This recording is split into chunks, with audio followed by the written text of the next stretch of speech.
আমাদের জলপাই গাছ ছোটোবেলায় সারাটা দিন এইদিকেই কাটতো সময়, এখন আর আশাই হয় না, অপরিচিত হয়ে গেছে জায়গাগুলা। কেমন একলা থাকে গাছগুলা।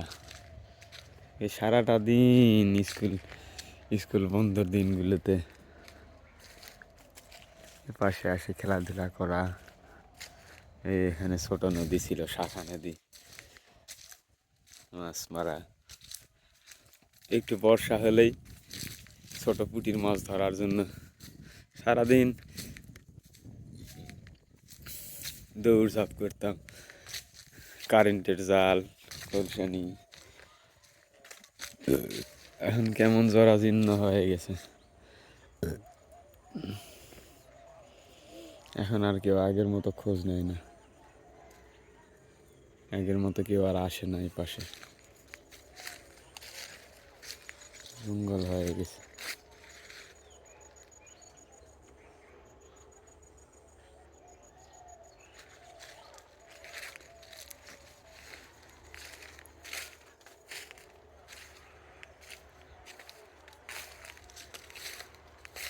আমাদের গ্রামের বা আমাদের এই বাড়ির পূর্ব পাশে মনে হয় জায়গাগুলো এত সুন্দর। বর্ষাকাল, শীতকাল, শরৎকাল, হেমন্তকাল সব সময় একটা বাড়তি সৌন্দর্য নিয়ে ধরা দেয়।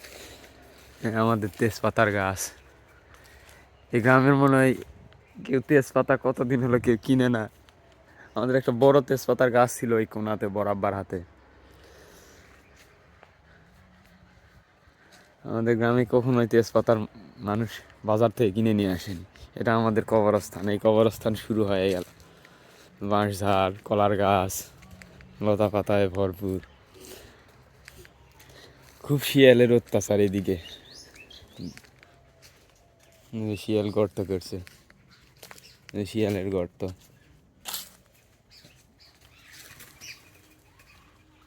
কেমন ভুতুরে পরিবেশ, বাঁশঝাড়।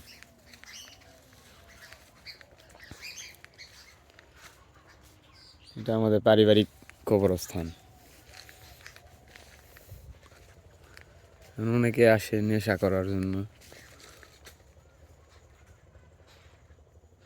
ওই ভিতরে আমার দাদার কবর, দাদির কবর, বড় আব্বা আছে, আমার বড় ভাইয়েরা আছে।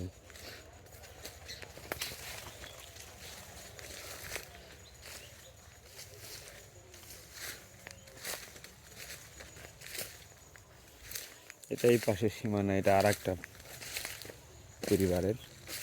আর ওই পাশে আমাদের, এখানে আমাদের দাদা দাদির কবর, দাদা দাদির কবর, এবং আমাদেরও কবর হবে ইনশাল্লাহ একদিন। ওই ওই মাঝের জায়গাটাই, ঠিক ওই মাঝের জায়গাটায় এই যে বাঁশঝাড়ের মাথা নুয়ে পড়েছে, ওই জায়গায় দাদা দাদি আছে, সবাই আছে। আমাদের এই কবরস্থান বিশাল বড় কবরস্থান।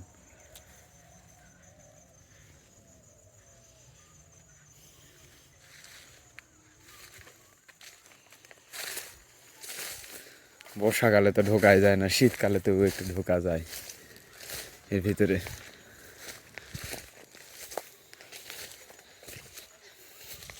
সেই রমজান ঈদে এবং কুরবানির ঈদে আসছিলাম দাদা দাদি কবর জিয়ারত করার জন্য। আবার আজকে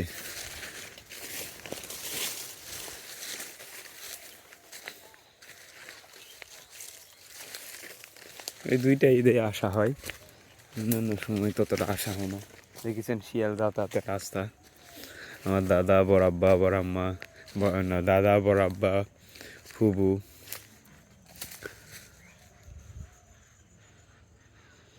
এখানে আমার দাদা দাদি আছে, ছোট ভাই বড় ভাইয়েরা আছে। এটাও আমার বড় আব্বার কবর, এটা ফুবুর কবর। এটা আমাদের পারিবারিক কবরস্থান।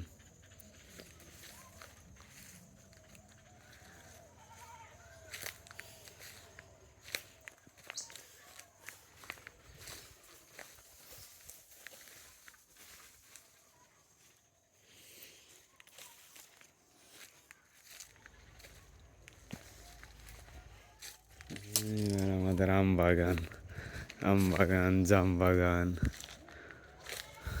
আমের গাছ, জামের গাছ, সুপারি গাছ।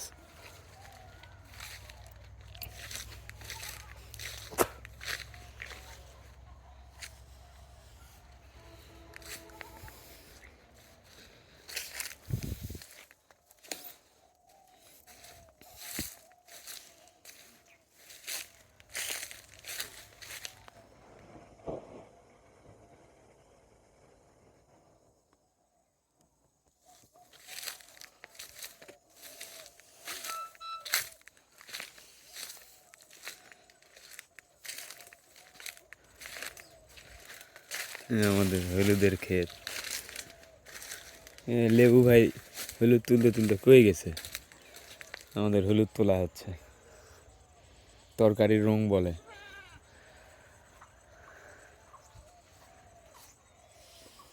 তরকারির রং বলে যে আমাদের হলুদ। এই যে সার ওষুধ ছাড়াই প্রাকৃতিকভাবে কোনো কিছুর স্পর্শ ছাড়াই, যেরকম বাণিজ্যিকভাবে কলা উৎপাদন হয় এরকম কোনো কিছু ছোঁয়া ছাড়াই যে কলা, এটা আমার দাদার হাতের। আমার জন্মেরও আগেকার এইসব কলার গাছ, এই কলার বংশবৃদ্ধি হচ্ছে। প্রথম প্রজন্ম আমার জন্মেরও আগেকার। এই যে সজনে বাগান, আমার চাচার হাতে সজনে বাগান আছে, ভিতরে মালটার গাছ আছে।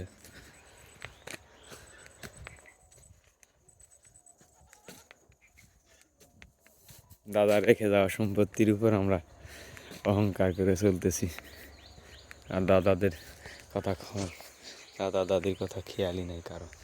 এই কাঁঠাল গাছ, ছোট পুষ্কুনি, এক পায়ে গায়ে সব গাছ ছাড়িয়ে উঁকি মারে আকাশে, তাল গাছ, এই যে মালটার গাছ, মালটা ধরো শুরু করেনি, দেশি কমলা।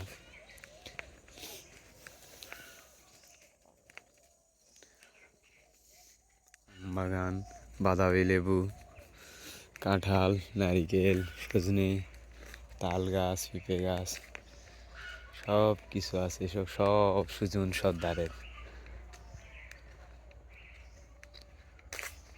আগে এই পাকা কাঁঠালের গাছে তো আমরা খেলা করতাম উপরে উঠে উঠে। এই কাঁঠালের গাছের এরকম হওয়ার কারণ হলো, যখন গাছের ভিতরে রোগ হয় সেই রোগটা এরা বাইরে বের করে দেয় এরকমভাবে, যার কারণে এইরকম এবড়ো থেবড়ো গাছের গায়ে দাগ দেখা যায়, উঁচু ঢিপু। এই গাছের কাঁঠাল খুব মিষ্টি।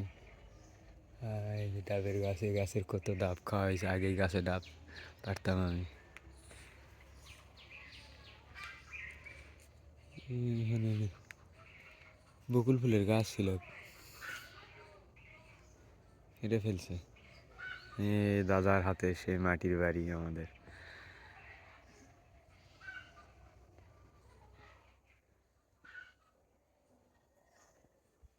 এলো ভাই, হলুদ তোলা তো এখনো হয়নি, আমি গেছিলাম না আপনি? ও থুতে গেছিলেন? এবার তো যে দাম হলুদের 1,000 টাকা।